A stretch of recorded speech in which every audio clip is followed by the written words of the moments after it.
ভারত নিয়ন্ত্রিত কাশ্মীরের পুলওয়ামায় জৈশ-ই মোহাম্মদ সন্ত্রাসী গোষ্ঠীর আত্মঘাতী বোমা হামলায় ভারতের আধাসামরিক বাহিনীর ৩৯ জওয়ান নিহত হওয়ার পর ফের উত্তপ্ত হয়ে উঠেছে ভারত-পাকিস্তান সম্পর্ক।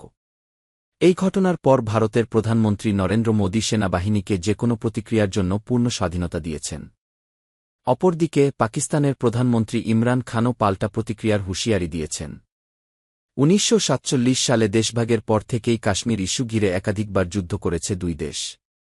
সাম্প্রতিক সময়ে ইন্টারন্যাশনাল ইনস্টিটিউট ফর স্ট্র্যাটেজিক স্টাডিজের IISS এক প্রতিবেদনে দুই দেশের সামরিক সক্ষমতার বিশ্লেষণ তুলে ধরা হয়েছে। ক্ষেপণাস্ত্র ও পারমাণবিক অস্ত্র। ভারতের হাতে রয়েছে ৯ ধরনের সচল ক্ষেপণাস্ত্র। এর মধ্যে অগ্নি-3 এর পাল্লা ৩,০০০ থেকে ৫,০০০ কিলোমিটার। পাকিস্তানের শাহিন-2 দূরপাল্লার ক্ষেপণাস্ত্রের পাল্লা ২,০০০ কিলোমিটার। পারমাণবিক অস্ত্রে পাকিস্তানের হাতে আনুমানিক ১৪০ থেকে ১৫০ পরমাণুবাহী যুদ্ধাস্ত্র। ভারতের হাতে রয়েছে ১৩০ থেকে ১৪০। ভারতের রয়েছে ১২ লাখ সদস্যের সেনাবাহিনী। তারা ব্যবহার করে ৩,৫৬৫ ট্যাঙ্ক, ৯,৭১৯টি আর্টিলারি ইউনিটসহ আধুনিক যুদ্ধযান। পাকিস্তানের সেনাবাহিনীতে ৫,৬০,০০০ সদস্য। তাদের রয়েছে ২,৪৯৬টি ট্যাঙ্ক এবং ৪,৪৭২টি আর্টিলারি ইউনিট।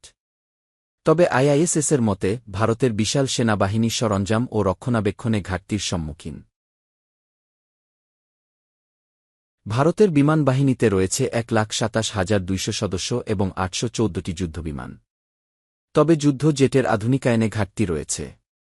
বর্তমানে ব্যবহৃত রুশ-নির্মিত MiG-২১ যুদ্ধবিমানগুলো ১৯৬০-এর দশকের। ২০৩২ সালের মধ্যে স্কোয়াড্রনের সংখ্যা কমে দাঁড়াতে পারে ২২-এ। পাকিস্তানের কাছে ৪২৫টি যুদ্ধবিমান রয়েছে, যার মধ্যে রয়েছে চীনের F-7PG ও আমেরিকান F-16 ফ্যালকন। পাকিস্তানের ৭টি আকাশভিত্তিক পূর্ব সতর্কতা বিমান রয়েছে, যা ভারতের তুলনায় ৩টি বেশি। ভারতের রয়েছে একটি বিমানবাহী জাহাজ, ১৬টি সাবমেরিন এবং ১৪টি সাবমেরিন বিধ্বংসী ক্ষেপণাস্ত্র। নৌবাহিনীতে কাজ করে প্রায় ৬৭,৭০০ জন।